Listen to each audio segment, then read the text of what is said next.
কোরআন হাদিস থেকে যুক্তিপূর্ণ এবং তাৎপর্যময় ওয়াজ নসিহত শুনতে আমাদের চ্যানেলটি সাবস্ক্রাইব করুন। বিশ্বনবী হাবিবুল্লাহ জনাবে মুহাম্মদ রাসূলুল্লাহ সাল্লাল্লাহু আলাইহি ওয়াসাল্লাম হুজুর বলেন, আমি নবী মুহাম্মদ সাল্লাল্লাহু আলাইহি ওয়াসাল্লাম আমার একটা নাম আছে, আসলি নাম, আসল নাম, যেটা আমার জাতি নাম, ওই নামটা হলো মুহাম্মদ। সকলে বলুন সাল্লাল্লাহু আলাইহি ওয়াসাল্লাম। আমার সাহাবীরা,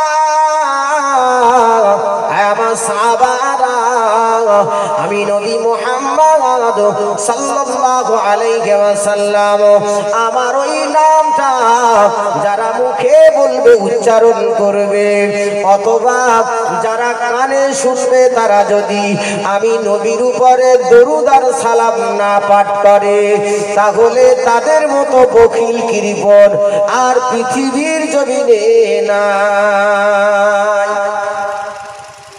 তাদের মতো কৃপণ, তাদের মতো বখিল আর পৃথিবীর জমিনে নাই। কারা? যারা আমি নবী আমার নাম শোনার পরে যারা আমার উপরে দরুদ আর সালাম পাঠ করে না। ভাইজান আমার, বাবাজিরা, বিশ্বনবী হাবিবুল্লাহকে জনাবে মুহাম্মদ রাসূলুল্লাহ সাল্লাল্লাহু আলাইহি ওয়াসাল্লাম হুজুর আমার মসজিদ নববী শরীফে জুমার দিনে খুতবা দেওয়ার জন্য আমার নবী ওই মেম্বারের প্রথম ধাপে পা রেখেছেন।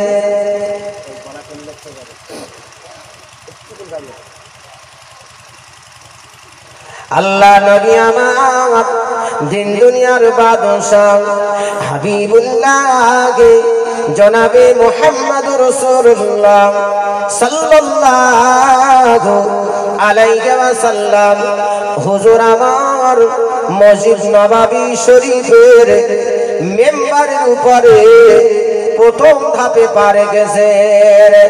জুমার দিনে মসজিদে ইমাম সাহেব যে জায়গাটায় দাঁড়িয়ে খুতবা দেন, খুতবা পড়েন, ওই জায়গাটার নাম হলো মেম্বার। জানেন তো ওই জায়গাটার নাম কি? মেম্বার। আমরা শুধু গ্রামের মেম্বার চিনি, কথা বুঝতে পারেননি?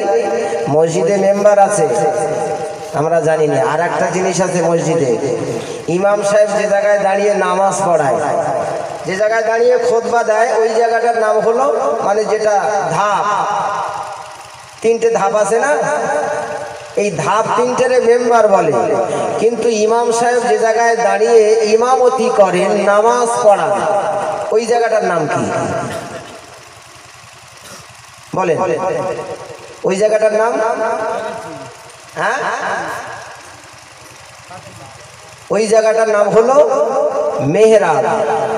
কি বললাম? মেহরাব। যে ধাপ আছে ওইটার নাম মেম্বার, আর যেখানে ইমামতি করেন ওই জায়গাটার নাম হলো মেহরাব।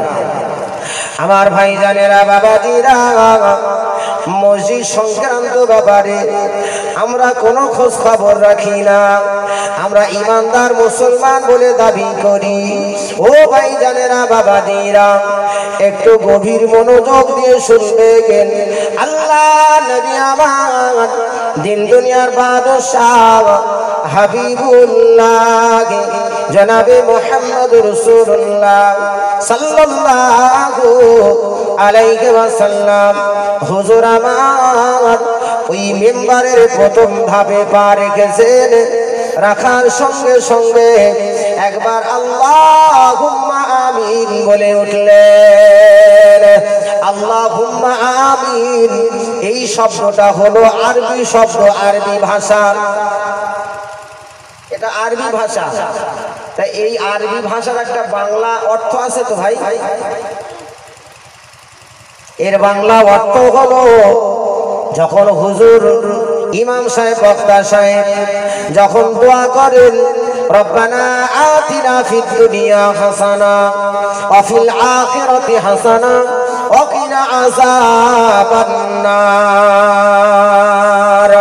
আমরা সবাই তখন বলি আল্লাহুম্মা আমিন, অথবা শুধু আমিন বলি। আমার নবী সেই রকম ওই মেম্বারের প্রথম ধাপে পা রেখে একবার আমিন বলে উঠলেন। আমিন মানে হলো আল্লাহ আপনি কবুল করেন, আল্লাহ আপনি মঞ্জুর করেন, আল্লাহ আপনি কবুল করেন অথবা মঞ্জুর করেন। আল্লাহ নবী আমার দিন দুনিয়ার বাদশাহ হাবিবুল্লাহ জনাবে মুহাম্মদুর রাসূলুল্লাহ সাল্লাল্লাহু আলাইহি ওয়াসাল্লাম হুজুর আমার দ্বিতীয় ধাপে আবার যখন পা রাখলেন আর একবার আল্লাহুম্মা আমিন বলে উঠলেন। বিশ্বনবী হাবিবুল্লাহ জনাবে মুহাম্মদুর রাসূলুল্লাহ সাল্লাল্লাহু আলাইহি ওয়াসাল্লাম হুজুর তৃতীয় ধাপে মানে 3 নম্বর ধাপে আবার যখন পা রাখলেন, পবিত্র কদম মোবারক যখন রাখলেন আর একবার বললেন আমিন। নামাজ শেষ হয়ে গেল, খুতবা দেওয়া শেষ হয়ে গেল, জুমার নামাজ শেষ হয়ে গেল। সাহাবীরা জিজ্ঞাসা করেন ইয়া রাসূলুল্লাহ ইয়া হাবিবাল্লাহ হুজুর আল্লাহুম্মা আমিন মানে আল্লাহ আপনি কবুল করেন, আল্লাহ আপনি মঞ্জুর করেন, কিন্তু আল্লাহ কি কবুল করবেন, আল্লাহ কি মঞ্জুর করবেন সেটা তো আমরা জানতে পারলাম না। আপনি শুধু বললেন আমিন, আল্লাহ আপনি কবুল করেন, কিন্তু কি আল্লাহ কবুল করবেন এটাই তো আমরা জানতে পারলাম না। ইয়া রাসূলুল্লাহ ইয়া হাবিবাল্লাহ হুজুর আমাদের মাতা পিতা আপনার কদমে কুরবান হয়ে যাক। ইয়া রাসূলুল্লাহ ইয়া হাবিবাল্লাহ হুজুর একবার আপনি আমাদেরকে বলুন আপনি আমিন কেন বললেন? আপনি আমিনটা কেন বললেন হুজুর?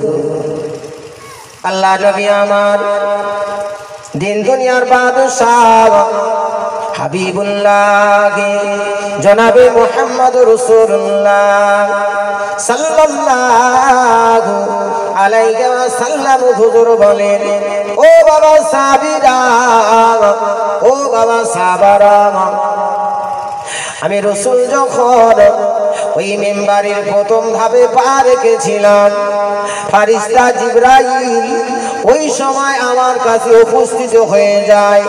জিবরাইল আমাকে সালাম জানায়, জিবরাইল আমাকে সালাম দিয়ে বলেন ইয়া রাসূলুল্লাহ ইয়া হাবিবাল্লাহ হুজুর যারা বছরে 1 মাস রোজা পেল অথচ রোজা রাখলো না, বছরে 1 মাস রোজা পেল অথচ রোজা রাখলো না, সুস্থ শরীরে তারা রোজাকে ছেড়ে দিল। ইয়া রাসূলুল্লাহ ইয়া হাবিবাল্লাহ হুজুর তারা অবশ্যই ধ্বংস হয়ে যাবে, তারা অবশ্যই ধ্বংস হয়ে যাক। আমার নবী ওই সময় বললেন আল্লাহুম্মা আমিন মানে আল্লাহ আপনি জিবরাইলের এই কথাটা কবুল করে নেন। তার মানে এই কথা দ্বারা বোঝা গেল যারা বছরে 1 মাস রোজা পেল অথচ রোজা রাখলো না তাদের জন্য আমার নবী বদদোয়া করেছেন তারা যেন অবশ্যই ধ্বংস হয়ে যায়।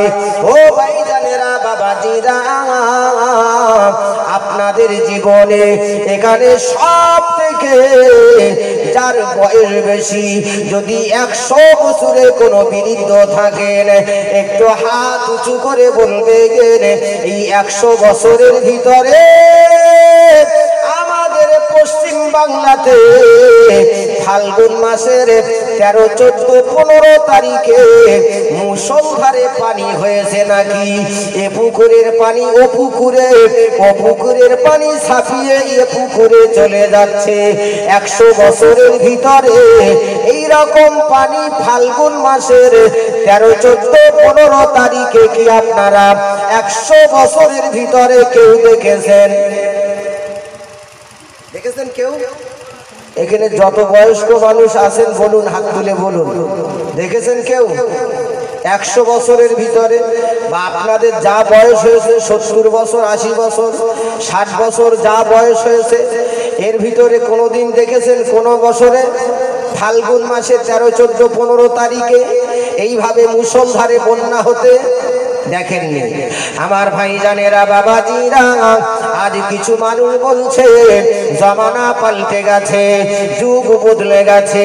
ও ভাইজানেরা, বাবাজিরা, জামানা যদি পাল্টে যেত, যুগ যদি বদলে যেত, তাহলে আম গাছে কিন্তু ফলসা হতো। আম গাছে ফলসা হয়? ও ভাইজানেরা, বাবাজিরা, তাহলে ফলসা গাছে ফুলও হতো। কিন্তু না না না, ফলসা গাছে এখনো ফলসা হয়, আমড়া গাছে আমড়া হয়, কুল গাছে কুলও হয়, নারকেল গাছে নারকেল হয়, তাল গাছে তাল হয়, আম গাছে আম হয়। আসলে যুগ বদলায়নি, জামানা পাল্টায়নি, যুগের হাওয়াও পাল্টে যায়নি। আসলে পাল্টে গেছি, বদলে গেছি আমরা যুগের মানুষ।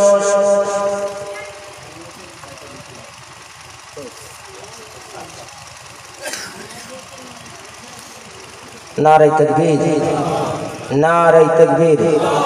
সিলসিলায়ে হক মুজাদ্দিদে জামান, সিলসিলায়ে হক মুজাদ্দিদে জামান জনাব হুজুর কিবলা, জনাব হুজুর কিবলা হিজবুল্লাহ, হিজবুল্লাহ পূর্ব ভোগালে ইসালের সওয়াব, পূর্ব ভোগালে বাৎসরিক ইসালের সওয়াব। শ্রোতা বিন্দু, নারে তাকবীর, নারে তাকবীর। ভাই টেনশন নেই, কোনো চিন্তা নেই, হুজুর এসে গেছেন সঠিক টাইমে, যথাযথ টাইমে হুজুর আমাদের কাছে তাশরীফ রাখবেন। একবার মহব্বতের সঙ্গে একটু দরুদ শরীফ পড়ি। আল্লাহুম্মা সাল্লি আলা।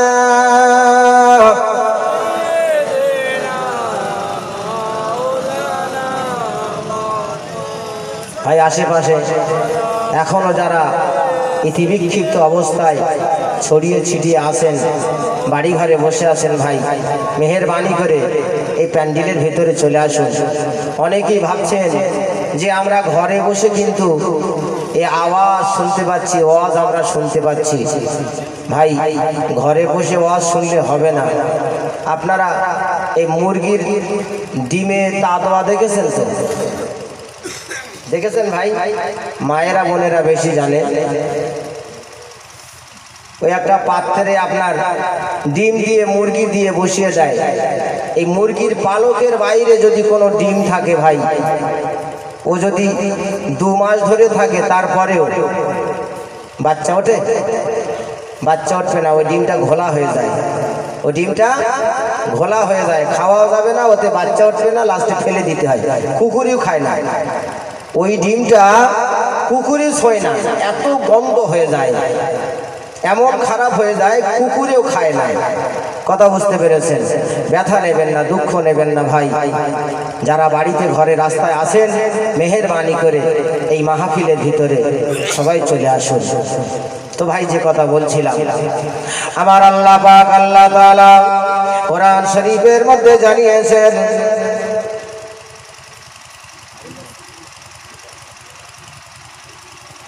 আমার আল্লাহ পাক আল্লাহ তাআলা কোরআন শরীফের মধ্যে জানিয়েছেন, জাহারাল ফাসাদ ফিল বাররি ওয়াল বাহরি বিমা কাসাবাত ফি আইদিন নাস।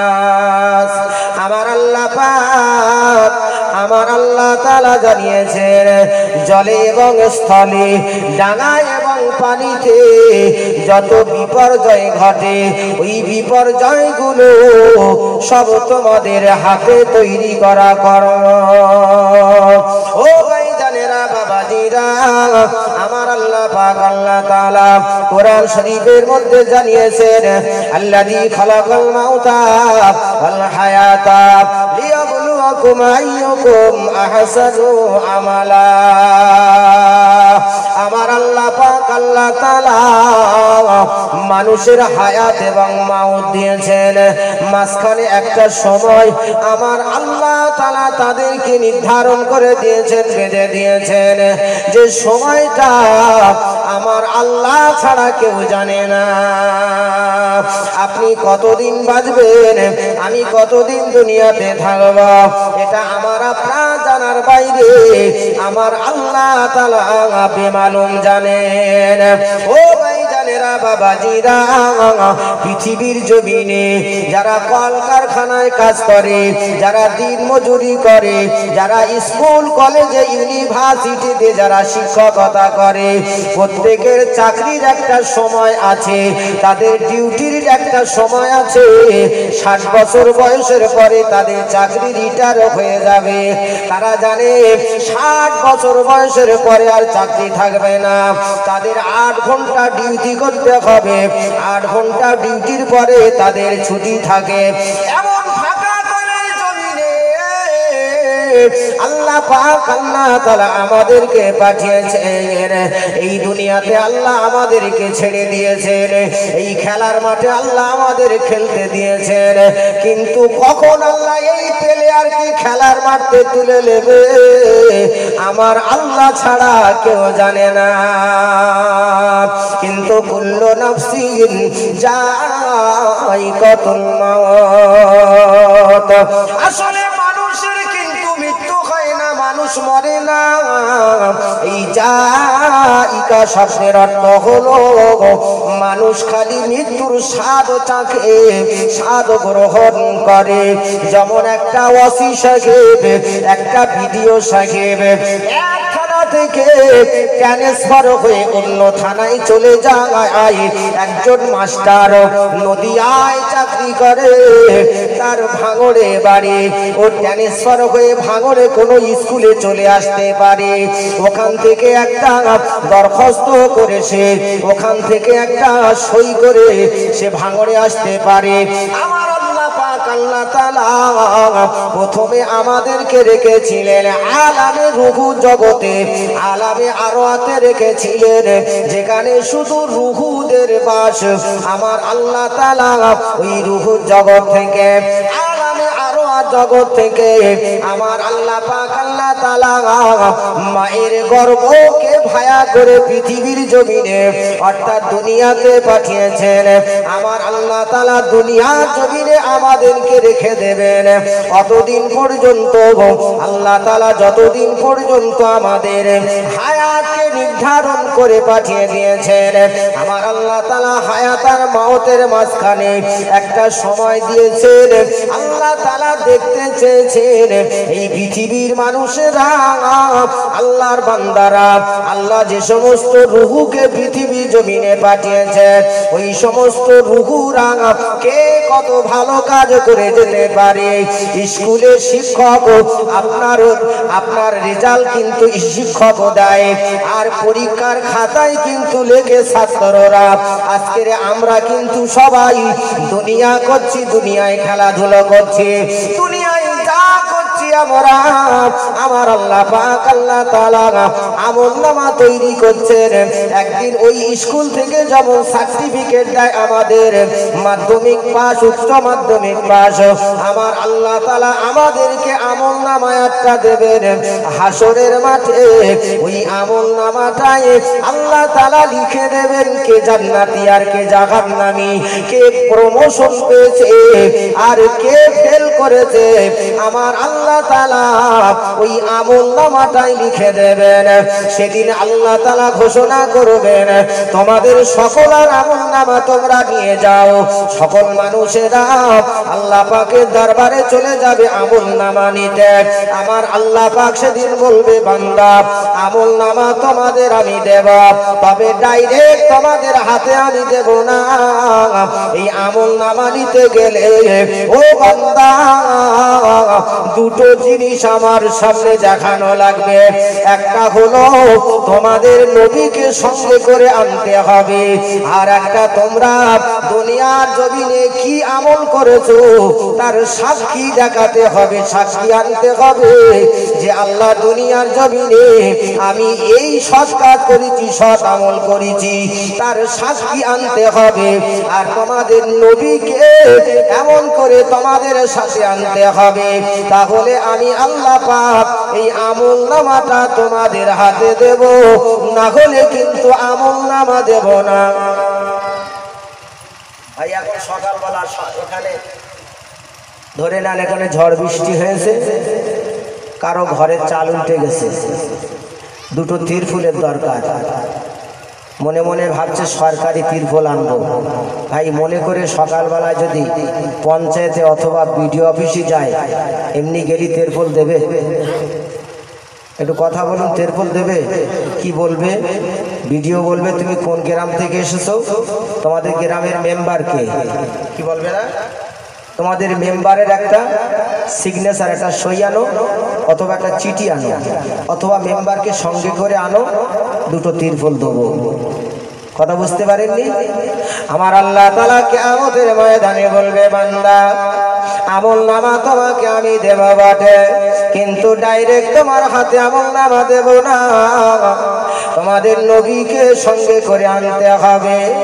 আর তোমরা আমল করেছো দুনিয়ার জমিনে, তার সাক্ষী লাগবে, ওই সাক্ষীটা আনতে হবে। হাসরের মাঠের মানুষেরা আমার নবীর কাছে ছুটতে থাকবে। ও ভাইজানেরা, বাবাজিরা, আমার নবী হাসরের মাঠে উম্মতের জন্য পাগল হয়ে থাকবেন। জোরে বলুন সুবহানাল্লাহ। হাসরের মাঠের মানুষেরা সবাই নফসি নফসি করবে।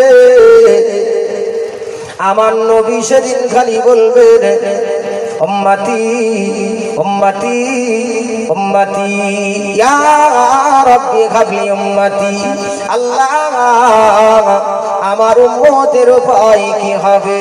আল্লাহ আমার উম্মত কিভাবে জান্নাতে যাবে? আল্লাহ আমার উম্মত কিভাবে জাহান্নাম থেকে বাঁচবে? নাম শুনেছেন আপনারা হযরতে রাবিয়াতুল আদাবিয়া, হযরতে রাবিয়া বসরি রাহমাতুল্লাহ আলাইহা, যার বাড়ি হলো বসরার জমিনে। বসরার জমিনে বাড়ি হযরতে রাবিয়া বসরি রাহমাতুল্লাহ আলাইহা। হুজুরাতের বেলা আল্লাহ পাকের দরবারে কাঁদেন, আল্লাহ কত মানুষ হজে যায়, কত মানুষ মক্কা শরীফে যায়, কাবা তওয়াফ করে, কাবা জিয়ারত করে। আল্লাহ আমি রাবিয়া, আমার কি কাবা দেখা হবে না? আল্লাহ আমি কি কাবা তওয়াফ করতে পারবো না? আল্লাহ আমি কি কাবা জিয়ারতে যেতে পারবো না? আল্লাহ আমি রাবিয়া, আমি নিয়ত করলাম, আমি ইরাদা করলাম, আল্লাহ আগামীকাল সকালবেলা আমি রাবিয়া আমি মক্কা শরীফের কাবাটা জিয়ারতের জন্য বেরিয়ে যাব। সকাল হয়ে গেল, হযরতে মা রাবিয়া বসরি রাহমাতুল্লাহ আলাইহা, রাবিয়াতুল আদাবিয়া ফজরের নামাজ পড়ে এবারে ওই কাবা জিয়ারতের জন্য বেরিয়ে যায়। হযরতে মা রাবিয়া যেই না ঘর থেকে বার হয়ে যায়, তার উঠানের আঙিনায় পা রেখে যেই না রাবিয়া বসরি চোখটা মেলিয়েছে, খেলিয়েছে, সঙ্গে সঙ্গে দেখে তার উঠানের মাঝখানে মক্কার কাবা হাজির হয়ে গেছে। একটু সুবহানাল্লাহ বলেন, বাড়ি যেয়ে বলবেন নাকি?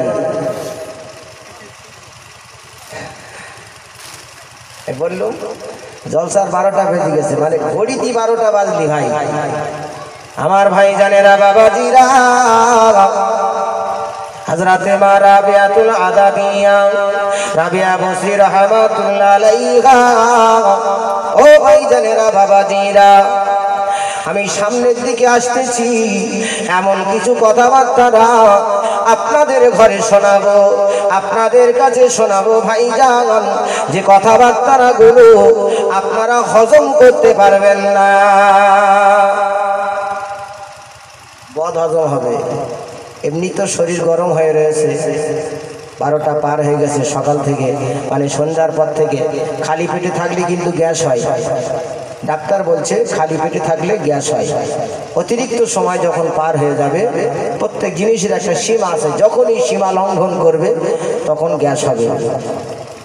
আমার ভাই জানেরা বাবাজিরা, হযরতে রাবিয়া বসরি রাহমাতুল্লাহ আলাইহা হুজুর আমার কাবাকে সালাম দিয়ে কাবাকে 3টে প্রশ্ন করেন। কাবাকে প্রশ্ন করছে কে? রাবিয়া বসরি রাহমাতুল্লাহ আলাইহা। কাবাকে প্রশ্ন করে, কাবা ও কাবা, 3টে প্রশ্ন আমি তোমাকে করি কাবা, 3টে জিনিস আমি তোমার কাছ থেকে জানতে চাই কাবা, ও কাবা। তামাম পৃথিবীর মানুষ তোমাকে কাবা বলে মানে, তোমাকে কিবলা বলে মানে, ও কাবা। আমি জানতে চাই তুমি সারা দুনিয়ার কিবলা, সারা দুনিয়ার কাবা, কিন্তু তোমার কি কোনো কাবা আছে? জোরে বলুন সুবহানাল্লাহ। কাবাকে জিজ্ঞাসা করছে যে কাবা, তুমি সারা পৃথিবীর মানুষের কাবা, কিন্তু কাবা তোমার কি কোনো কাবা আছে? আমার আল্লাহ পাক কাবার জবান খুলে দেয়, কাবা কথা বলে, কাবা শরীফ বলে, ও রাবিয়া, ও রাবিয়া, অবশ্যই অবশ্যই তামাম পৃথিবীর কাবা হলাম আমি, কিন্তু আমার কাবা মদিনা শরীফে আমার রাসূলুল্লাহ। জোরে বলুন, আমার রাসূল হলেন কাবার কাবা। তামাম পৃথিবীর কাবা গুলো গো, তামাম পৃথিবীর কিবলা গুলো কাবা। ইন্না আউওয়ালা বাইতিয়া উদিয়া লিন-নাসি আল্লাযী বিবাক্কাতা মুবারাকা। আমার আল্লাহ পাক আল্লাহ তাআলা তামাম পৃথিবী জমিনে সর্বপ্রথমে যে ঘরটা তৈরি করেছেন, ওই ঘরটার নাম হলো কাবা। যে ঘরটা আমার আল্লাহ পাক আল্লাহ তাআলা মক্কার জমিনে তৈরি করেছেন, যে জমিনের মক্কার আগের নাম ছিল বাক্কা। ওই রাবিয়া বসরি রাহমাতুল্লাহ আলাইহা কাবাকে দ্বিতীয় প্রশ্ন করে, কাবা ও কাবা, তাহলে তামাম পৃথিবীর মানুষ তোমার জন্য কিন্তু পাগল। তুমি যেহেতু সারা পৃথিবীর মানুষের কাবা, সারা পৃথিবী তোমার জন্য পাগল, ও কাবা আমি জানতে চাই তুমি কি কারো জন্য পাগল? ও কাবা তুমি কার জন্য পাগল? কাবার জবান খুলে যায়, কাবা বলে রাবিয়া, ও রাবিয়া, রাবিয়াতুল আদাবিয়া, তামাম পৃথিবীটা আমি কাবার জন্য পাগল, কিন্তু আমি কাবা আমার মালিকের জন্য পাগল। জোরে বলুন, কাবার মালিককে? কাবার মালিক হলেন আল্লাহ। আমাদের গ্রামে একটা ঘর আছে, আল্লাহর ঘর। কি এই ঘরটার নাম? নবী বলেছেন আল মসজিদু জুজুম মিনাল কাবা। এই পূর্ব ভোগালীতে যে মসজিদটা আছে ওই মসজিদটা হলো কাবা শরীফের শাখা, কাবা শরীফের ব্রাঞ্চ। নবী বলেছেন আল মসজিদু জুজুম মিনাল কাবা। জোরে বলুন সুবহানাল্লাহ। শুধু পূর্ব ভোগালীতে নয়, আল্লাহ নবী বলে তামাম পৃথিবীর জমিনে যত মসজিদ আছে সমস্ত মসজিদ গুলো হলো কাবা শরীফের শাখা। জোরে বলুন ভাই, এদিকে খেয়াল করুন। আল্লাহ কোরআন শরীফের মধ্যে বলেন কুল্লু মান আলাইহা ফান ওয়া ইয়াবকা ওয়াজহু রাব্বিকা যুল জালালি ওয়াল ইকরাম। আমার আল্লাহ তাআলা तमाम পৃথিবীটা একদিন ফানা করে দেবে, আল্লাহ আলাই বলাই হয়ে যাবে। तमाम পৃথিবীটা আল্লাহ তাআলা একদিন ধ্বংস করে দেবেন। ওই কিয়ামতের ভূমিকম্প ছাড়া আর যত ভূমিকম্প পৃথিবীতে হবে ওই সমস্ত ভূমিকম্পে পৃথিবীর মসজিদগুলো ধ্বংস হয়ে যেতে পারে, কিন্তু আমি আল্লাহ পাক আল্লাহ তাআলা ওই কিয়ামতের আগে যে ভূমিকম্প দেব ওই ভূমিকম্পে আমি আল্লাহ মসজিদগুলোকে ধ্বংস করব না। জোরে বলুন, ওই আল্লাহ তাআলা तमाम পৃথিবীর মসজিদগুলো আলোকে শূন্যে তুলে নেব এবং ওই মসজিদগুলো কাবার সঙ্গে আমি জুড়ে দেব, অ্যাড করে দেব। কাবার সঙ্গে জুড়ে দিয়ে কাবাকে तमाम পৃথিবীর মসজিদগুলোর ইঞ্জিল বানিয়ে तमाम পৃথিবীর মসজিদগুলো কাবা শরীফের বগি বানিয়ে আমি আল্লাহ পাক আমার দয়ার জান্নাতের ভিতরে ঢুকিয়ে দেব। ও ভাইজানেরা বাবাজিরা, কিয়ামতের ময়দানে হাসরের মাঠে মানুষেরা আমলনামা নেবার জন্য যখন ব্যতিব্যস্ত হয়ে যাবে, হাসরের মাঠটা একটা দিন হবে হাসরের দিন দুনিয়ার 50,000 বছরের সমান। হাসরের মাঠের একটা দিন হবে দুনিয়ার 50,000 বছরের সমান। এইভাবে ওই হাসরের মাঠে বিচার হবে 50,000 বছর ধরে। হিসাব করে দেখেন হাসরের মাঠের 50,000 বছর মানে দুনিয়ার হিসাবে কত কোটি কোটি বছর। এমন করে কম্পিউটার ফেল হয়ে যাবে, মানুষ আর সইতে পারবে না, সহ্য করতে পারবে না। নিচের গরম উপরের গরম, সূর্যটা এত নিকটে আসবে, এত কাছাকাছি আসবে, মানুষের মাথার ঘেনুগুলো টকবক টকবক করে ফুটতে থাকবে। বান্দাকে বলবে আল্লাহ আর সইতে পারছি না, আল্লাহ তাড়াতাড়ি আমলনামাটা দেন, আল্লাহ আমি জান্নাতে চলে যাব, জান্নাতে চলে যাব।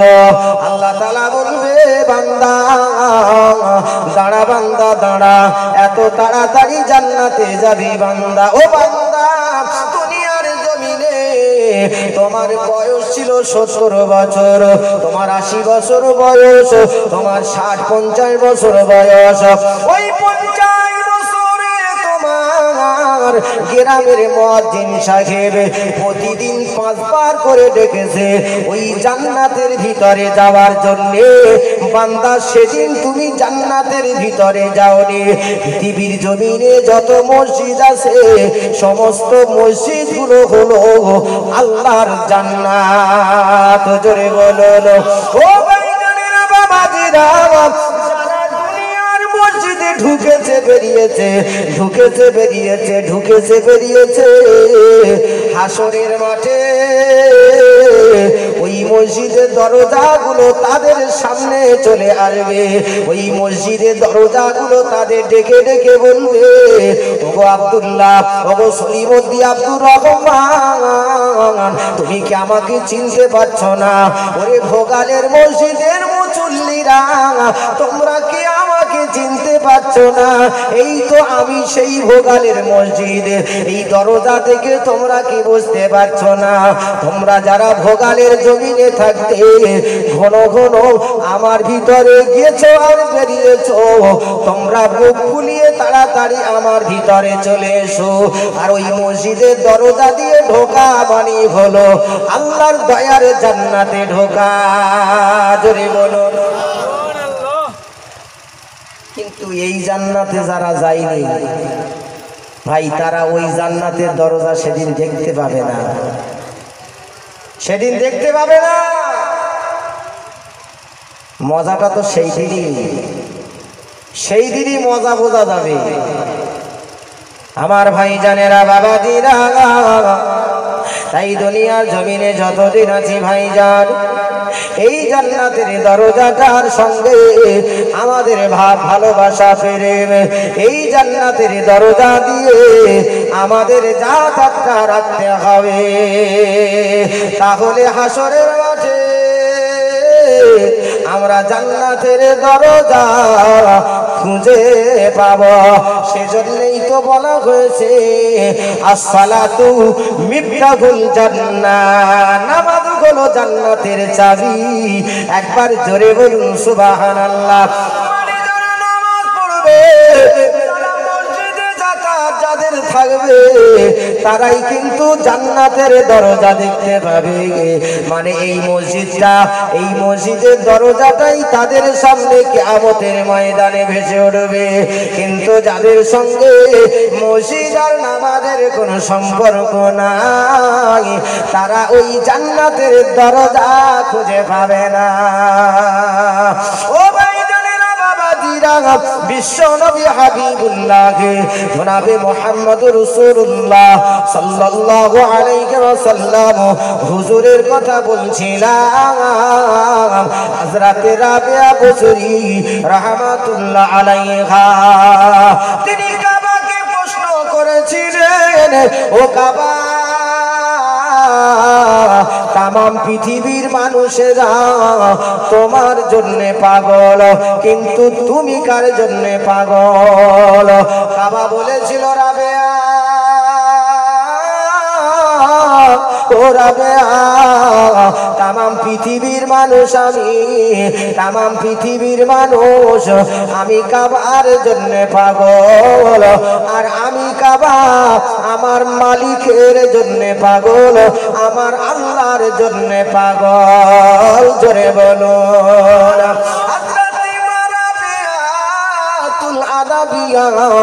রাবিয়া বসরি রাহমাতুল্লাহ আলাইহা, হুজুর আমার ওই সময় কাবাকে লক্ষ্য করে বললেন, কাবা, ও কাবা, তুমি তোমার মালিকের জন্য যখন পাগল, আমি একবার তোমার মালিককে জিজ্ঞাসা করে দেখি তোমার মালিক কার জন্য পাগল।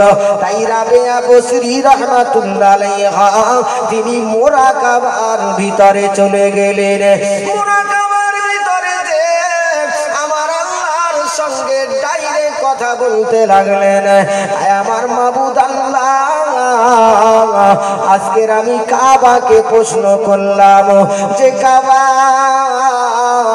তামাম পৃথিবীর মানুষ তোমার জন্য পাগল, আর তুমি কার জন্য পাগল? কিন্তু কাবা বলল, কাবা নাকি আপনার জন্য পাগল, আপনি আমার মালিক, কাবার মালিক আল্লাহ, ওই কাবা নাকি আপনার জন্য পাগল। আমি আল্লাহ আপনাকে জিজ্ঞাসা করি, এবারে আপনি বলুন আপনি কার জন্য পাগল? আমার আল্লাহ রাবিয়াকে জানিয়ে দেন, ও রাবিয়াতুল আদাবিয়া, ও রাবিয়া, আমার বান্দি রাবেয়া তুমি শুনে নাও, তামাম পৃথিবীর মানুষ কাবার জন্য পাগল, কাবা আমি আল্লাহর জন্য পাগল, আর আমি আল্লাহ আমার নবীর জন্য পাগল। আমার আল্লাহ কার জন্য পাগল? নবীর জন্য পাগল। হযরতে মা রাবেয়া বসরি রাহমাতুল্লাহ আলাইহা তিনি মুরাকাবায় আমার নবীর সঙ্গে কথা বলতে লেগেছেন। ইয়া রাসূলুল্লাহ, ইয়া হাবিবাল্লাহ, হুজুর আমি কাবাকে প্রশ্ন করলাম, ও কাবা তুমি আল্লাহর জন্য পাগল, আল্লাহ নবীর জন্য পাগল, কিন্তু নবী আপনি কার জন্য পাগল? একবার আমি রাবেয়াকে বলুন। দিন দুনিয়ার বাদশাহ হাবিবুল্লাহ, আমার নূর নবী, আমার রহমতের নবী, আমার দয়ার নবী, আমার মায়ার নবী বলেন রাবেয়া, ও রাবেয়া তামাম পৃথিবীর মানুষ কাবার জন্য পাগল, আর কাবা আল্লাহর জন্য পাগল, আর আল্লাহ আমি নবীর জন্য পাগল, আর আমি নবী আমার উম্মতের জন্য পাগল। ও ভাইজানেরা, বাবাজিরা, ফারিস্তা জিবরাইল আমার নবীর কাছে আসেন, সালাম জানান, আসসালামু আলাইকা ইয়া রাসূলুল্লাহ, ইয়া হাবিবাল্লাহ। আল্লাহর নবী জিজ্ঞাসা করেন, ভাই জিবরাইল, ও ভাই জিবরাইল, কি সংবাদ ভাই জিবরাইল, কি খবর জিবরাইল? ফারিস্তা জিবরাইল বলেন, ইয়া রাসূলুল্লাহ, ইয়া হাবিবাল্লাহ, হুজুর আপনার জন্য দুটো খুশির খবর। একটা খুশির খবর হলো আমার আল্লাহ তাআলা আপনাকে সালাম পাঠিয়েছেন। জোরে বলুন। ও ভাইজানেরা, বাবাজিরা, আমার নবী বলেন, ভাই জিবরাইল, ও ভাই জিবরাইল, আমার আল্লাহ আমাকে সালাম পাঠিয়েছেন, এটা তো এমন করে ভাববার কোনো বিষয় নয়, অবাক হবার কোনো কারণ নয়, কারণ আমার আল্লাহ হলেন আমার বন্ধু, আমার আল্লাহ হলেন আমার মালিক, আমার আল্লাহ হলেন আমার স্রষ্টা, আমার খালিক, আমি হলাম তার মাখলুক, তার বন্ধু, আমাকে আল্লাহ সালাম পাঠিয়েছেন, অবাক হবার কোনো বিষয় নয়। ও জিবরাইল, দ্বিতীয় খবরটা কি বলো, দ্বিতীয় মেসেজটা কি বলো, সংবাদটা কি বলো? জিবরাইল বলেন, ইয়া রাসূলুল্লাহ, ইয়া হাবিবাল্লাহ, আপনার জন্য দ্বিতীয় সুসংবাদ হলো, আপনি যদি চান আপনার ইন্তেকালের পরে, আপনার ওফাতের পরে আল্লাহ পাক আল্লাহ তাআলা আপনার কবর মুকদ্দাসটা, আপনার মাজার শরীফটা আল্লাহ তাআলা আরশে আজিমে করে দেবেন।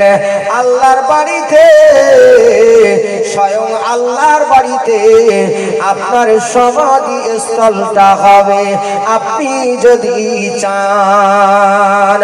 আমাদের নবী, মায়ার নবী, আমার রহমতের নবী বলেন, জিবরাইল ভাই, ও ভাই জিবরাইল, আমি রাসূলুল্লাহ আমার ইন্তেকালের পরে আমার কবরটা যদি আরশে আজিমে হয়, আরশে মুআল্লাতে হয়, তাহলে আমার উম্মতের কবর কোন জায়গায় হবে? ও জিবরাইল, আমি নবী যদি আরশে আজিমে যাই, আমার উম্মতের কবর কবর কি আরশে আজিমে হবে? জিবরাইল বলে না, ইয়া রাসূলুল্লাহ, ইয়া হাবিবাল্লাহ, আপনার উম্মতের কবরটা এই জমিনেই হবে। আমার নবী বলেন, জিবরাইল রে, ও জিবরাইল, যে জায়গায় আমি আর আমার উম্মত একসঙ্গে থাকতে পারবো না, আমি নবী ওই জায়গায় নাই। জোরে বলুন, ও জিবরাইল, আমি নবী একা আরশে আজিমে থাকবো, আর আমার উম্মতেরা দুনিয়ার জমিনে থাকবে। আমি রাসূলের জন্য এটা খুশির খবর হতে পারে না, এটা দুঃখের খবর। জিবরাইল, ও জিবরাইল, আমার আল্লাহকে যে জানিয়ে দাও, আমি রাসূল আমার ইন্তেকালের পরে আমি দুনিয়ার জমিনে আমার উম্মতের সাথে থাকতে চাই, আমার উম্মতের সঙ্গে থাকতে চাই। ভাইজান, বাবাজিরা, একটা প্রশ্ন করি আপনাদেরকে। আমরা সবাই আল্লাহকে ভালোবাসি, নবীকে ভালোবাসি, জিহাদ ফি সাবিলিল্লাহকে ভালোবাসি। যেহেতু আপনারা একটু আগে অনেক দান করেছেন, এই দানটা কিন্তু জিহাদ ফি সাবিলিল্লাহর ভিতরে। কথা বুঝতে পারেননি? এটা একটা জিহাদ, যে আপনাদের অর্থ দিয়ে মসজিদ তৈরি করেন, মাদ্রাসা তৈরি করেন, ঈদগাহ তৈরি করেন, আপনাদের পরিশ্রমের পয়সা, মেহনতি পয়সা দিয়ে, এটা একটা বড় জিহাদ। এটা জিহাদ ফি সাবিলিল্লাহ, এটা আল্লাহর রাস্তায় আপনারা দিয়েছেন। ভাই আমার, দুদিকে দুটো হাত আপনারা দেখতে পাচ্ছেন, ধরে দিন এই দুদিকে দুটো পাল্লা আছে, দুদিকে দুটো পাল্লা, একটা ডান দিকে একটা বাম দিকে। আমি ডান দিকের পাল্লায় 3টে বাটকারা রাখবো। এক একটা বাটকারার ওজন হবে 100 কেজি করে। খুব ঠান্ডা মাথায় বুঝে উত্তর দেবেন। আপনারা চাষিবাসী এলাকার মানুষ, আপনারা মাপাজোকা করেন। তো আমার ডান দিকের পাল্লায় 3টে বাটকারা চাপাবো, এক একটা বাটকারার ওজন হবে 100 কেজি করে। আমার বাম দিকের পাল্লায় আমি 8টা বাটকারা চাপাবো, 5টা আর 3টে, 8টা বাটকারা চাপাবো। এক একটার ওজন 1 গ্রাম করে, এক একটার ওজন 1 গ্রাম করে। এই সোনার দোকানে 1 গ্রামের বাটকারা পাওয়া যায় না? 1 গ্রাম করে। তাহলে এই পাল্লায় চাপাবো 8টা বাটকারা, যার ওজন, এক একটা বাটকারার ওজন 1 গ্রাম। আর ডান দিকের পাল্লায় চাপাবো 3টে বাটকারা, যার এক একটা বাটকারার ওজন হবে 100 কেজি করে, মানে 1 কুইন্টাল করে। এবারে দাঁড়িটা উঁচু করলে, এই দাঁড়িতে পাল্লায় যে কাঁটা থাকে না মাঝখানে, কাঁটা পাল্লায়, এই পাল্লাটা, এই দাঁড়িটা কোন দিকে ঝুঁকবে? ডান দিকে না বাম দিকে? এটাই আমার প্রশ্ন। পাল্লাটা কোন দিকে ঝুঁকবে? সবাই চুপ করে রয়েছেন। ভাই একা বলছে ডান দিকে। ডান দিকে, ডান দিকে ঝুঁকবে। আরে এটাই তো স্বাভাবিক। আপনারা দূরে রয়েছেন তো বুঝতে পারছেন না। আমি এতে কটা চাপাচ্ছি আর এতে কটা চাপাচ্ছি, আপনারা দেখতে পাচ্ছেন না। এর কাছাকাছি আসলে আর ওইদিকে অন্ধকার, ওইদিকে অন্ধকার লাগছে। ভাই, দুটো কথা শুনতে হবে ভাই। দাওয়াত যখন করেছেন, আচ্ছা ঠিক আছে, দাওয়াত যখন করেছেন দুটো কথা শুনতে হবে ভাই। মিষ্টি লাগুক আর টক লাগুক আর তেতো লাগুক, শুনতে হবে। তো ডান দিকের পাল্লায় 3টে বাটকারা আছে, যার এক একটার ওজন হলো 1 কুইন্টাল করে। আর বাম দিকের পাল্লায় 8টা বাটকারা আছে, যার এক একটার ওজন হলো 1 গ্রাম করে।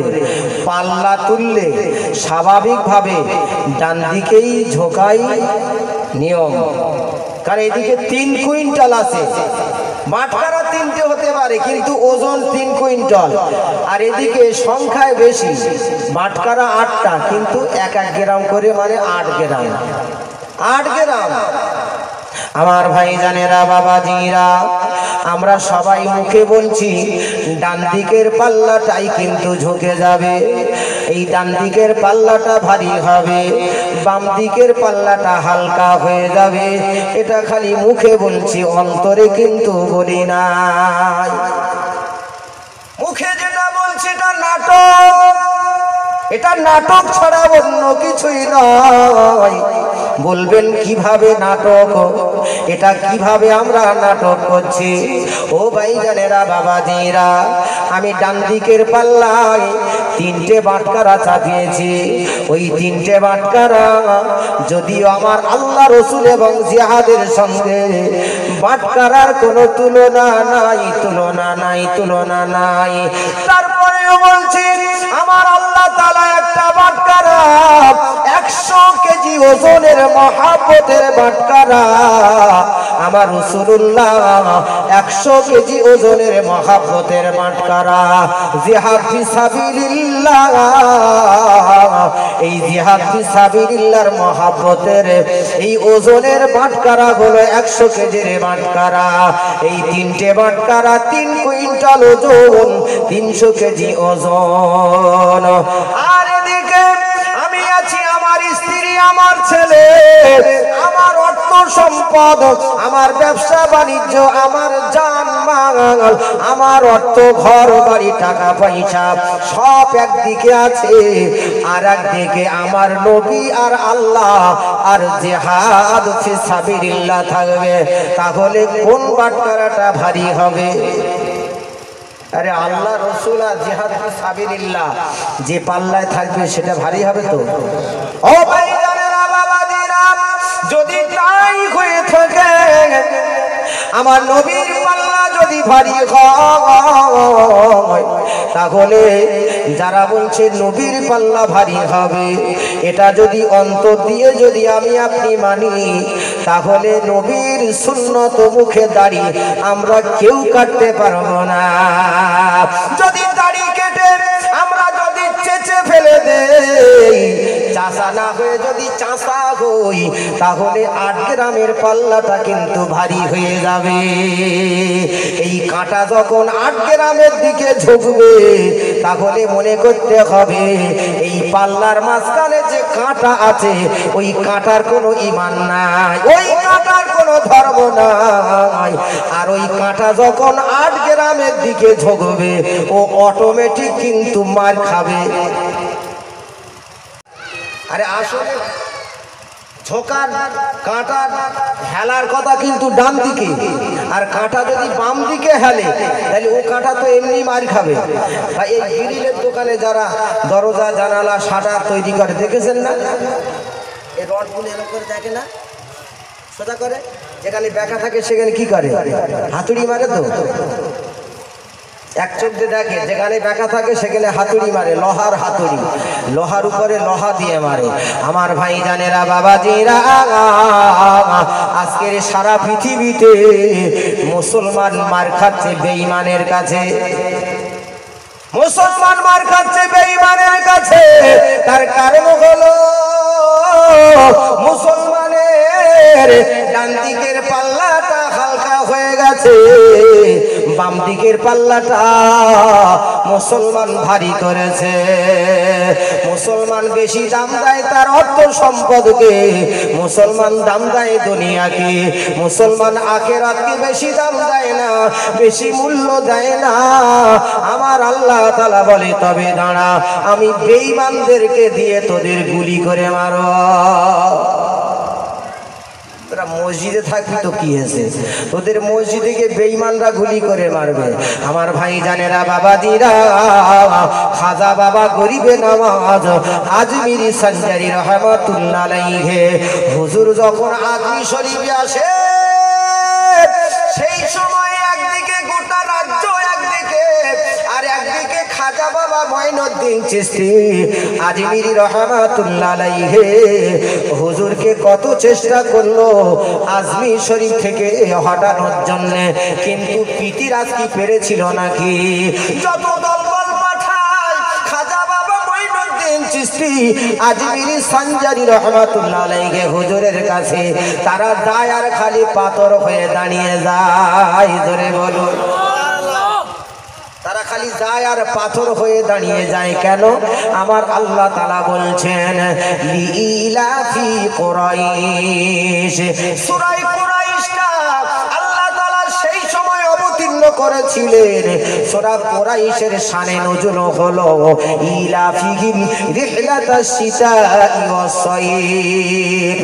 ওই মক্কার জমিনে কাবা শরীফের চত্বরে যারা বাস করত, ওই কুরাইশ গোত্রের যারা বাস করত, ও ভাইজানেরা বাবাজিরা, তারা গ্রীষ্ম এবং শীতকালে মানে গরমকালে আর শীতকালে তারা মক্কা শরীফ ছেড়ে কাবার চত্বর ছেড়ে কাবা ছেড়ে তারা বিভিন্ন দেশে ব্যবসার জন্য ভ্রমণে তারা সফরে বেরিয়ে যেত।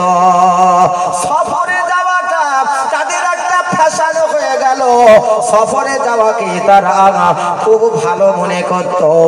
ও ভাইজানেরা বাবাজিরা, আর বিভিন্ন দেশে যখন তারা যেত, ওই কুরাইশ গোত্রের মানুষ বলে বিভিন্ন দেশের মানুষেরা যখন জানতো যে এই মানুষটা কুরাইশ গোত্রের ভিতর থেকে এসেছে, তখন কুরাইশ গোত্রের মানুষ বলে পৃথিবীর মানুষেরা তারা সম্মান করত, আদর করত, যত্ন করত, তাদেরকে নিরাপত্তা দিত।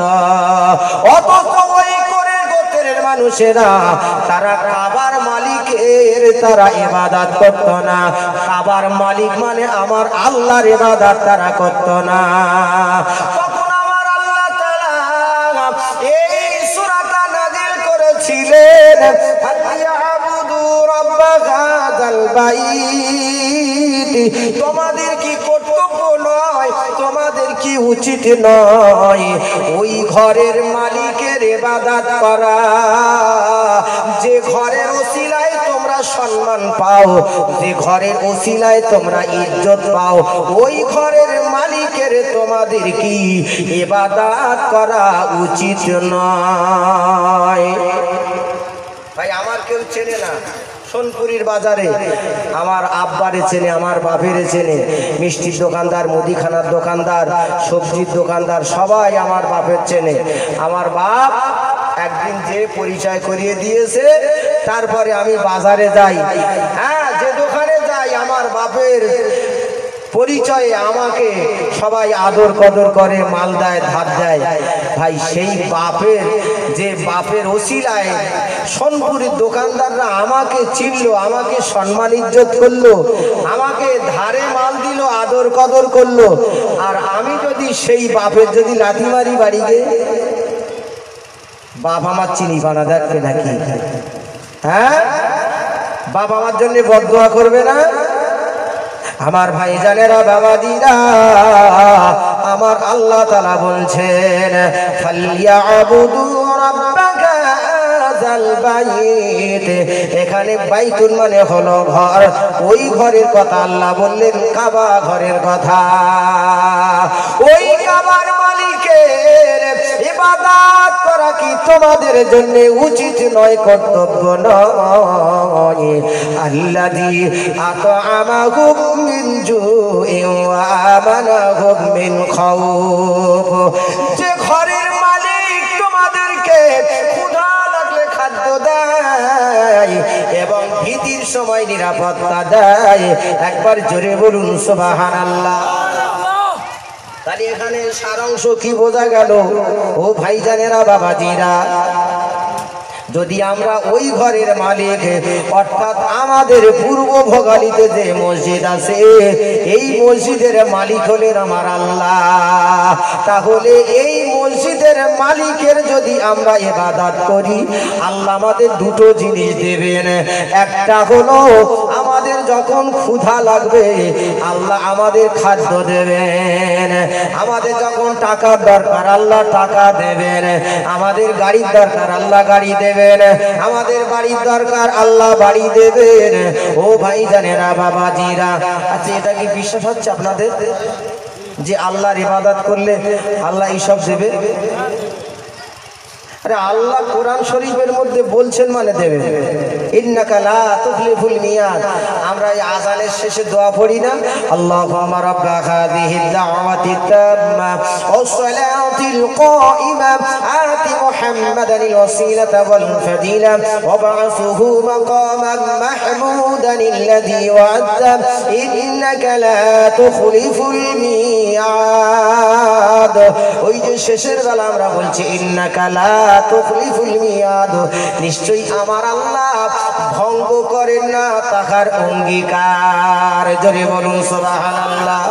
যালিকাল কিতাবু লা রাইবা ফিহি, আমার আল্লাহ বলছেন এই কিতাবের ভিতরে কোনো সন্দেহ নাই।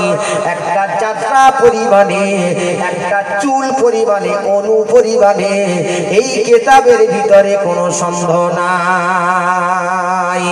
ওই সন্দেহ যদি কোনো মানুষ করে চুল পরিমাণে, যাত্রা পরিমাণে যদি সন্দেহ করে, তাহলে তার ঈমান থাকবে না, ঈমান থাকবে না, সে বেঈমান হয়ে মারা যাবে। আমার আল্লাহ কোরআন শরীফের ভিতরে 6666টা আয়াতের ভিতরে যত কথা আল্লাহ বলেছেন, আল্লাহ সব কথা আমাদেরকে দেখাবেন। জোরে বলুন সুবহানাল্লাহ।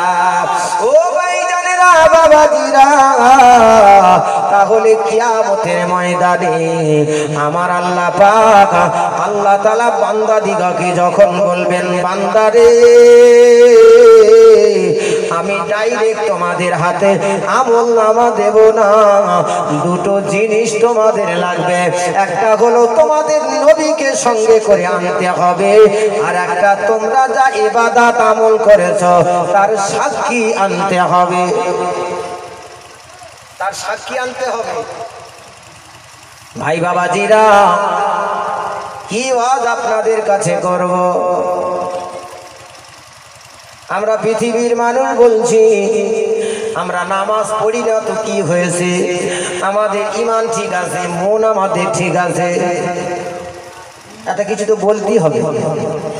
নামাজ পড়ে না, এখন একটা কিছু বলতেই হবে। বলে আমি নামাজ পড়ি না তো কি হয়েছে, আমার মন কিন্তু ঠিক আছে। সেই দেখো গে অমুক নামাজ পড়ে, কিরাম আল ঠেলে। সেই দেখো গে অমুক নামাজ পড়ে, কিরাম আল ঠেলে। আমি নামাজ পড়ি না তো কি হয়েছে, আমি কিন্তু কারো গাছের পাতা কেটে খাইনি। ও ভাইজানেরা বাবাজিরা, আবার কোন মানুষ বলে আগে মন টন ঠিক করি, আগে ভালো হই, তারপরে নামাজ পড়ব। এখন তো একটু ইদিক সিদিক করি, সেজন্য এখন যদি নামাজ পড়ি তারই নামাজ কবুল হবে না, সব বেকার হয়ে যাবে। আগে ভালো হয়ে যাই, তারপরে নামাজ পড়ব। ও ভাইজানেরা বাবাজিরা, দুটো কথাই দুটোই ভিত্তিহীন কথা, দুটো কথাই দুটো ভুল কথা, দুটো কথার কোনো যুক্তি নাই। যেমন নাকি ভাইজান কোন রোগী যদি বলে, কোন রোগী যদি বলে আমি আগে ভালো করে সুস্থ হই, তারপরে খাওয়া দাওয়া করব, সুস্থ ভালো করে না হয়ে কিচ্ছু খাবো না, হবে? একটু কথা বলুন না। আরে একটা মানুষ কিচ্ছু খাবে না, সে সুস্থ কি করে হবে? আরে না খেলে সুস্থ হবে? আমার ভাইজানেরা বাবাজিরা, আবার কোন লোক যদি বলে আমি কিচ্ছু খাবো না, কিন্তু আমি ঠিক থাকবো, আমার শরীর চাঙ্গা থাকবে, মাসের পর মাস, সপ্তাহের পর সপ্তাহ একটা মানুষ কিছুই খাবে না, অথচ তার শরীর ভালো থাকবে, এটাও হতে পারে না। হয় একদিন সারাদিন রোজা করে সকালবেলা চিচি করে, একদিন সারাদিন রোজা করে সন্ধ্যাবেলা চিচি করে। আমাদের গ্রামে একটা ছেলে রোজা রাখতে পারে না, তার আব্বা বলে তোর প্রতিদিন দুটো করে রোজা হবে, সকাল থেকে দুপুর পর্যন্ত একটা রোজা হবে, দুপুরবেলা একবার খেয়ে নিবি, আবার ফের একবার খাবি, ইফতার পর্যন্ত আর খাবি না, দুটো রোজা হবে তোর। মানে প্র্যাকটিস করাচ্ছে আর কি। কথা বুঝতে পেরেছে আমার ভাই জানেরা বাবাজিরা? তাহলে কোনো মানুষ ভালো করে যদি সুস্থ হতে চায় তাহলে তাকে খাওয়া দাওয়া করতে হবে। ও ভাই জানেরা বাবাজিরা, কোনো মানুষ যদি ভালো হতে চায় তাহলে তাকে নামাজ পড়তে হবে। নামাজ যখন পড়বে আমার ভাই জানেরা বাবাজিরা, নামাজ পড়তে পড়তে ইন্নাস সালাতা তানহা আনিল ফাহশাই ওয়াল মুনকার, নিশ্চয়ই নামাজ তার খারাপ কাজ থেকে দূরে রাখে। ও ভাই জানেরা বাবাজিরা, এই ওয়াজ শোনার পরে কোন নামাজি লোক যদি খারাপ কাজ করে তখন আমরা কিন্তু বেঁকে বসবো। ওই তো কালকের হুজুর বলল নামাজ মানুষকে খারাপ কাজ থেকে দূরে রাখে, অথচ ওই অমুক নামাজ পড়ে আর শেষ পটল চুরি করেছে, নামাজ পড়ে কিন্তু পটল চুরি করেছে। ও ভাই জানেরা বাবাজিরা, ইন্নাস সালাতা তানহা আনিল ফাহশাই ওয়াল মুনকার, এই কথার অর্থ হলো যাদের নামাজ আল্লাহ পাকের দরবারে কবুল হবে, যাদের নামাজ আল্লাহ পাকের দরবারে কবুল হবে, ওই কবুল হওয়া নামাজ নামাজিকে, ওই কবুল হওয়া নামাজ নামাজিকে তার খারাপ কাজ থেকে দূরে রাখবে। একবার জোরে বলুন সুবহানাল্লাহ। নামাজ পড়লেই যে কবুল হবে তার কোনো নিশ্চয়তা নাই। নামাজ কবুল হওয়া, দোয়া কবুল হওয়ার জন্য 25টা শর্ত আছে ভাইজান। 25টা শর্ত যদি না থাকে নামাজ আর দোয়া কবুল হবে না। কথা বুঝতে পেরেছেন? আমরা সব হুজুগে মাতাল, হুজুগে মাতাল ভাইজান। আমরা নামাজ পড়ি, আবার নামাজের কোয়ালিটি আছে।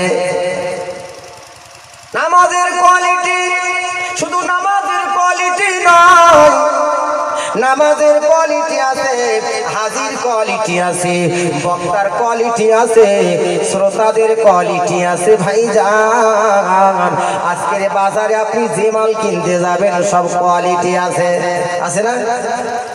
একই রকম সোয়েটার, একই রকম চাদর, ও ভাই জানেরা বাবাজিরা 3-4 রকম কোয়ালিটি আছে। একটু কম দামে, একটু বেশি দামে, তার থেকে আরো বেশি দামি, একই রকম দেখতে 3টে চাদর আপনি দেখতে পাবেন। কোয়ালিটি মার্কা চাদর, কোয়ালিটি মার্কা ইমাম, কোয়ালিটি মার্কা বক্তা, কোয়ালিটি মার্কা নামাজি। এই নামাজি আছে ভাইজান আসলি নামাজি, ফাসলি নামাজি, এসব নামাজের কোয়ালিটি। আসলি নামাজি, ফাসলি নামাজি, আটটি নামাজি, খাটকি নামাজি, 360 নামাজি, আর খ্যাট নামাজি। সরকম নামাজের কোয়ালিটি আছে ভাইজান। বলবেন সরকম নামাজের কোয়ালিটি একটু ব্যাখ্যা করে দেন। ও ভাইজানেরা বাবাজিরা, আসলি নামাজি যে নামাজ, আসল নামাজ, যে নামাজ মানুষকে জান্নাতে নিয়ে যাবে, ওই নামাজটা হলো আসলি নামাজ। যে নামাজি নামাজ পড়ে জাহান্নামের ভয়ে, ওটাই হলো আসল নামাজ। যে নামাজি নামাজ পড়ে জান্নাতের আশায়, ওই নামাজ হলো আসল নামাজ। ও ভাইজানেরা বাবাজিরা, একটা 25 বছরের যুবকের গায়ে ক্ষমতা বেশি না একটা 70, 80, 60 বছর বৃদ্ধর গায়ে ক্ষমতা বেশি? প্রশ্ন করলাম। 25 বছরের যুবকের গায়ে ক্ষমতা বেশি। ও ভাইজানেরা বাবাজিরা, তার মানে একটা যুবকের মাথায় 50 কেজির বস্তা যদি যদি চাপিয়ে দেওয়া হয় সোনপুরি বাজারে সহজে নিয়ে যেতে পারে না।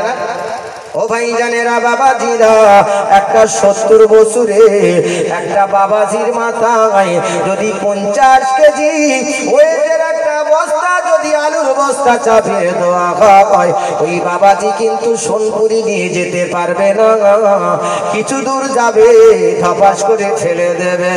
ও ভাই জানেরা, কনকনে পৌষ মাসে মাঘ মাসের শীতে যখন হাড় কাঁপানো শীত দেয়, ওই শীতের সময় একটা 25 বছরের ছেলেকে যদি তার গায়ের জামা সব যদি খুলে নেওয়া হয়, তাকে যদি ছেড়ে দেওয়া হয়, যাও সোনপুর থেকে ঘুরে এসো, ওই 25 বছরের যুবকের দ্বারাই সম্ভব খালি গায়ে কনকনে শীতে আপনার সোনপুর বাজার থেকে ঘুরে আসতে পারে।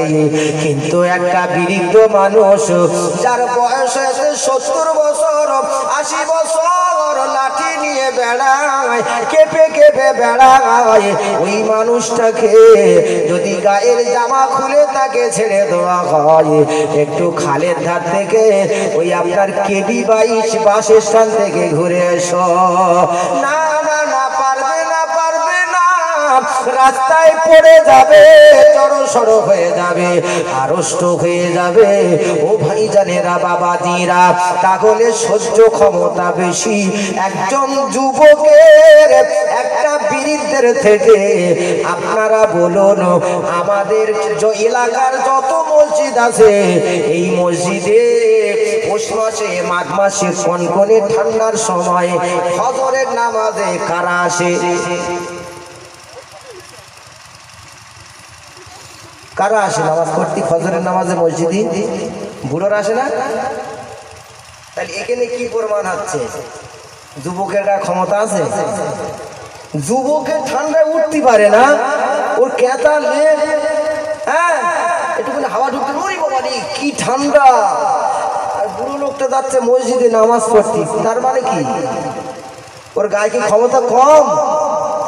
আরে শীত ওর গায়ে বেশি লাগতেছে না বুড়োটার গায়ে বেশি লাগতেছে? আমার ভাই জানেরা বাবাজিরা, আসলে বুড়োটার গায়ে ঠান্ডা বেশি লাগতেছে, কিন্তু বুড়োটার অন্তরে জাহান্নামের ভয় এসেছে, তাই সে তাড়াতাড়ি মসজিদে যায়, ঠান্ডা তার গায়ে আর লাগে না। কিন্তু যুবকের অন্তরে এখনো জাহান্নামের ভয় আসেনি, তাই কেতার ভিতরে যুবক শুয়ে আছে। আল্লাহ নবী আল্লাহ রসুল বলেন, দুই ঠান্ডার নামাজ মানুষকে জান্নাতে নিয়ে যাবে। এক ঠান্ডা হলো ইশার নামাজ, আর এক ঠান্ডা হলো ফজরের নামাজ। এই দুই ঠান্ডার নামাজ যারা বেশি বেশি করে পড়বে, আল্লাহ তাআলা তাদেরকে এই দুই ঠান্ডার নামাজের ওসিলায় আল্লাহ জান্নাতে দেবে। জোরে বলুন ও ভাই জানেরা বাবাজিরা, তাহলে আসলি নামাজ হলো ওই মানুষটা আসলি নামাজ পড়ে যে জাহান্নামের ভয়ে নামাজ পড়ে, জান্নাতের আশায় নামাজ পড়ে, আল্লাহর বিভাগে এসে আল্লাহর কবিরা গুনাহ থেকে দূরে থাকে। আর একটা নামাজ হলো ফাসলি নামাজ, মানে ফেসে যে নামাজ পড়া, মানে চাষা, অনেক চাষাও আছে, কথা বুঝতে পেরেছে, অনেক চাষাও আছে এরকম, দাড়ি আছে চাষার, দাড়িও পেকে গেছে, চাষা পাঞ্জাবিও গায়ে দেয়, হয়তো আপনাদের এলাকায় নাই, অনেক এলাকায় আছে চাষার দাড়ি আছে, চাষা পাঞ্জাবি গায়ে দেয়, চাষা লটারির টিকিট বেচতেছে, চাষা নামাজও পড়ে না, কিন্তু হঠাৎ করে দেখা যাচ্ছে চাষার মেয়ে কি ছেলে বিয়ে হয়েছে, এখন ভাগ্যক্রমে ওই বিয়ে হয়েছে হাজী সাহেব, ভাগ্যক্রমে বিয়ে হয়েছে হাজী সাহেব, ওই বিয়ে এসে চাষার বাড়ি, চাষা কিন্তু নামাজ পড়ে না, মসজিদে আজান হয়ে গেছে, চাচাদের মসজিদে আজান হয়েছে, এখন বেই হাজী সাহেব বেই বলতেছে, বেইকে চাচাকে বলতেছে, ও বেই আপনাদের মসজিদ কোন দিকে? নতুন লোক তো জিজ্ঞেস করছে মসজিদটা কোন দিকে। এখন চাচা ধরা পড়ে গেছে, মানে চাচা ফেসে গেছে, তাড়াতাড়ি চোখ মেরে যাচ্ছে, চোখ টিপে যাচ্ছে, বলে পাঞ্জাবিটা বার কর, উপায় নেই, বেই যতক্ষণ আছে ততক্ষণ অন্তত নামাজটা পড়ি। বেই যখন চলে যাবে আমার পাঞ্জাবি গুটিয়ে রাখিস। ও ভাইজানেরা বাবাজিরা, এটা হলো ফাসলি নামাজ, মানে ফেসে যে নামাজ পড়া। আসলে চাচা নামাজ পড়ে না, কিন্তু আসলে নামাজই না। চাচা বাড়ি রয়েছে, নামাজ পড়ে না, ফজরের পড়িনি, জোহরের পড়িনি, আসরের পড়িনি। ঘুরতি ঘুরতি চাচা ওই কেবি 22 বা ওই কাঠফলির ওখানে গেছে, চার দোকানে, ওখানে একটা নামাজ পড়েছে না। এখন চার দোকানে বসে রয়েছে 5টা মুসল্লি, তার পাশেও চাচা বসে রয়েছে। মাগরিবের তো আজানের পরেই নামাজ হয়। এখন মাগরিবের আজান হচ্ছে চারিদিকে, চাচার পাশ থেকে 4 জন উঠে যাচ্ছে, আরো ওখানে অনেক লোকজন আছে। চাচা মনে মনে করতে চাইতো, আমি ফজরে ছিলাম, বাড়ি পড়িনি, কোনো অসুবিধা নাই, লোকজন দেখতে পাইনি। জোহরের সময় বাড়ি ছিলাম, নামাজ পড়িনি, লোকজন দেখতে পাইনি। আসরের সময় বাড়ি ছিলাম, লোকজন দেখতে পাইনি, নামাজ পড়িনি। কিন্তু এখানে যদি এখন মাগরিবের নামাজটা না পড়ি, তাহলে সবাই কিন্তু জেনে যাবে আমি বেনামাজি। সবাই জেনে যাবে আমি বেনামাজি, তাহলে কিন্তু আমার আদর কদর কমে যাবে। তাই চাচা তাড়াতাড়ি করে মাগরিবের নামাজটা ওখানে নামাজ ঘরে কাঠপলি পড়ে লেছে। ও ভাই জানেরা, এশার নামাজের আগে চাচা বাড়ি এসে, কিন্তু চাচা বাড়ি এসে এশার নামাজ আর পড়িনি, খেয়ে দিয়ে ঢুক করে শুয়ে পড়েছে। এই হলো ফাসলি নামাজ, মানে ফেসে যেয়ে কখনো সখনো মানুষ নামাজ পড়ে। অনেক মানুষ ফেসে যেয়ে কুটুম বাড়ি যায়, ইচ্ছা ছিল না কুটুম বাড়ি যাওয়ার রাস্তার ধারে, কিন্তু চাস্তো বুনতো, তাই দেখতে পেয়েছে রাস্তার ধারে সেই অমুক ভাই, অমুক ভাই, তখন তাড়াতাড়ি করে সাইকেলটা ঘুরিয়েছে। এই তো তোদের বাড়ি খোঁজ দিছিল, মানে ফেঁসে গেছে। তখন দেখতেছিলাম তোদের বাড়িটা কোন জায়গা, অনেকদিন পরে এসেছি তো। আমার ভাই জানেরা বাবাজিরা, আর একটা নামাজ হলো আটকি নামাজ, মানে 8 দিন পরে পরে নামাজ পড়ে। আবার যদি 8 দিন পরে, মানে শুক্রবারে জুমা নামাজ পড়ে মুসলমানের ছেলেরা। ও ভাই জানেরা বাবাজিরা, আবার জুমার দিনে যদি কোনো 8 দলীয় 16 দলীয় কোনো টুর্নামেন্ট যদি হয়, মুসলমানের ছেলেরা শুক্রবারে মসজিদ ছেড়ে দেয়। অনেক ছেলেদের দেখেছি শুক্রবারে, বর্ষাকালে একটু শুক্রবারের দিন পানি হয়েছে, ওরা নামাজ পড়া বাদ দিয়ে বাগানে বল খেলতেছে, নিজেরা বল খেলছে বাগানে, কোনো ম্যাচ টাচ কিচ্ছু না, আনন্দ করে বলে আজকে নামাজ পড়বো না, চল বল খেলি আসি একজন। মুসলমানের ছেলে, আল্লাহ 5 মিনিট যদি অক্সিজেনটা বন্ধ করে দেয়, তাহলে আমার খেলা কোথায় চলে যাবে? 5 মিনিট অক্সিজেন বন্ধ করে দিলে তাম পৃথিবীটা ঠান্ডা হয়ে যাবে। আমার ভাই জানেরা বাবাজিরা, আর একটা নামাজ হলো খাটকি নামাজ, মানে খাটিয়ায় যখন ওঠে। আমার বন্ধু মাওলানা হাফিজ সেলিম সাহেব বলছিলেন, আপনাদের 1 মাসের ভিতরে আপনাদের গ্রামে 6 থেকে 7 জন মানুষ আল্লাহ তাআলা তাদেরকে ডেকে নিয়েছেন। ও ভাই জানেরা বাবাজিরা, মানুষ যখন পৃথিবীতে আসে, মায়ের কোলে আসে, তার একটা সিরিয়াল নাম্বার থাকে। প্রথম আসে, দ্বিতীয় আসে, প্রথম বড় ছেলে, তারপরে মেজো ছেলে, তারপরে সেজো ছেলে, 9 ছেলে, ছোট ছেলে, এইভাবে আসে। আগে দাদা আসে, পরে বাপ আসে, তারপরে ছেলে আসে, পরে পোতা আসে। কিন্তু যাওয়ার সময় কোনো সিরিয়াল থাকে না। আগে যাওয়ার সময় সিরিয়াল থাকে না, বাপ আগে এসেছে, কিন্তু আগে ছেলে চলে যাচ্ছে, পরে বাপ। বাপ রেখে বেটা মরে না। আমার একটা সন্তান মারা গেছে, 6 বছর 1 মাস বয়সে একটা মেয়ে মারা গেছে। তাহলে সিরিয়াল অনুযায়ী আমি তো আগে যাব, তারপর আমার মেয়ে যাবে। যেভাবে এসেছিল যদি সেইভাবে যাই, তাহলে আমি আগে যাব। আমার আব্বা এখনো বেঁচে আছে, আমার মাও বেঁচে আছে, আল্লাহ পাক তাদের হায়াত দারাজ করুক। যাদের আম্মা জান আব্বা জান বেঁচে আছে, আল্লাহ প্রত্যেকের মাতা পিতার হায়াত দারাজ করুক। আমরা সকলে বলি আল্লাহুম্মা আমিন। যাদের মাতা পিতা অসুস্থ আছে, আল্লাহ তাদের সুস্থ দান করুক। আমরা সবাই বলি আল্লাহুম্মা আমিন। যাদের মাতা পিতা বেঁচে নেই, গহীন কবরে নীরব নগরের বাসিন্দা বলে গেছে। চাতক পাখির ন্যায় তারা তাকিয়ে আছে। তারা কিন্তু দুনিয়াতে আর আসবে না, টাকা পয়সা জমি জায়গা ঘর বাড়ি কিচ্ছু চাইতে আসবে না, কোনো জিনিসের ভাগ তারা চায় না। তারা শুধু চায় দুটো সওয়াব, দুটো সওয়াবের আশায় চাতক পাখির ন্যায়। চাতক পাখি যেমন আকাশের দিকে এক ফোঁটা পানির জন্যে তাকিয়ে থাকে, কবরবাসীরা ঠিক সেইভাবে তাকিয়ে আছে। এটা হলো ইসলের সওয়াব। ইসলের সওয়াব অর্থ সব বক্সে দেওয়া, সওয়াব পৌঁছে দেওয়া মুর্দাদের কবরে। জোরে বলুন আল্লাহুম্মা আমিন। আল্লাহ তাআলা কবরবাসীদের কবরকে জান্নাতের বাগান বানিয়ে দিক। সবাই বলি আল্লাহুম্মা আমিন। দরুদ শরীফ আল্লাহুম্মা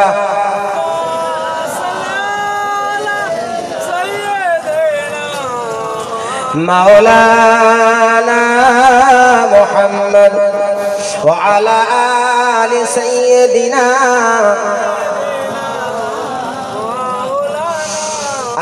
আজ দেখি নমুনা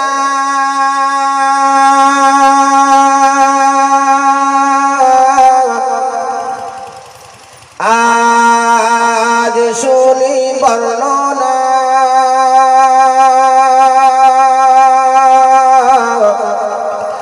নূরেতে গুলজার মদিনা,